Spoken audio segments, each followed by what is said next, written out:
প্রায় ১.৫ দশক আগে চট্টগ্রামের নতুন ব্রিজ এলাকায় পরিবহন শ্রমিক হিসেবে কাজ করতে আসেন জানে আলম। রাতারাতি বনে যান চট্টগ্রাম অটো টেম্পো শ্রমিক ইউনিয়নের সাধারণ সম্পাদক। এরপর বাগিয়ে নেন চট্টগ্রাম হকার্স লীগের নেতার পদ। এই সুযোগে আওয়ামী লীগের বিভিন্ন নেতার সাথে আঁতাত করে গড়ে তুলেছেন সম্পদের পাহাড়। নিয়ন্ত্রণ করেন নিজস্ব কিশোর গ্যাং গ্রুপ। চাঁদাবাজি ও শ্রমিক নির্যাতন সহ নানা অপকর্মে বারবার উঠে এসেছে তার নাম, হয়েছে মামলাও। কিন্তু তারপরেও থামেনি জানে আলমের দৌরাত্ম্য। এলাকায় আধিপত্য বিস্তার করতে গড়ে তুলেছেন একাধিক কিশোর গ্যাং। তার বিরুদ্ধে কথা বললেই শ্রমিকদের উপর চলে নির্যাতন।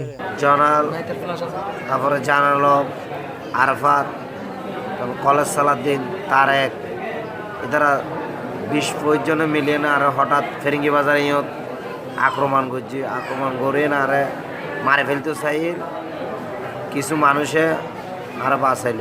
জানে আলমের বিরুদ্ধে চাঁদাবাজি, শ্রমিক নির্যাতন, লুটপাট এবং ভূমিদস্যুতার বিস্তর অভিযোগ রয়েছে।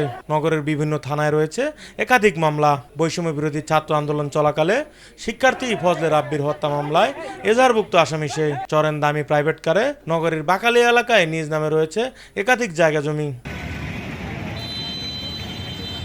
সরকার পতনের আগে নগরের নিউ মার্কেট থেকে নতুন ব্রিজ এলাকায় চলাচলরত ম্যাক্সিম অটো টেম্পো থেকে দৈনিক, মাসিক, এককালীন সহ মাসে প্রায় ৩০ লক্ষ টাকা এবং বছরে প্রায় কয়েক কোটি টাকা হাতে নিয়েছেন বলে অভিযোগ রয়েছে এই শ্রমিক নেতার বিরুদ্ধে। সরকার পতনের পর মুখ খুলতে শুরু করেছেন এই রুটে চলাচলকারী গাড়ি চালকরা। আলম প্রথমে ৯৮ দিকে চট্টগ্রাম আসছে ও হেলপারি করছে আমাদের সাথে, আমরাও হেলপারি করে ড্রাইভার হয়েছি সাথে।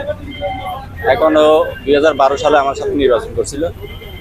নির্বাচন কারচুপি করেও জালিয়াত করেও বিয়া দেখেছে ওই ফেডারেশনের এবং আমাদের যারা নির্বাচন কমিটি ছিল এদের সাথে কথিত অবৈধ সম্পর্ক ও সেক্রেটারি ডিক্লেয়ার দিছে।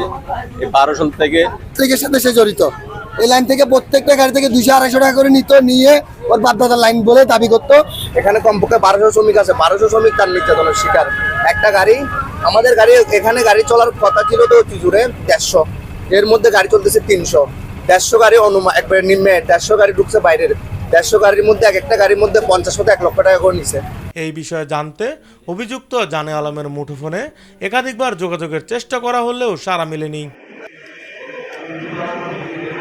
চাঁদাবাজির বিষয়টি দেখভালের বিষয় থানা পুলিশের বলে জানান সিএমপির এই পুলিশ কর্মকর্তা। চাঁদাবাজি বা হুমকি দামকি বিষয়গুলো আসলে ক্রাইম ওয়ার্ক, এই বিষয়গুলি আসলে আমাদের কাছে কখনো এই বিষয়গুলি নিয়ে তো আসে না। আসলে আমরা হয়তো থানা অভিযোগ করতে পারি। এই বিষয়গুলি আমরা সাংবাদিক ভাইদের কাছ থেকে শুনি। জানা যায় এই রুটের চাঁদাবাজি নিয়ন্ত্রণ করতে এখনো মরিয়া জানে আলম সহ আরো কয়েকটি চক্র। এই রুটে নতুন করে চাঁদাবাজি বন্ধ সহ দোষীদের আইনের আওতায় আনার দাবি সচেতন মহলের। হাকিব হাসান, ভোরের পাতা।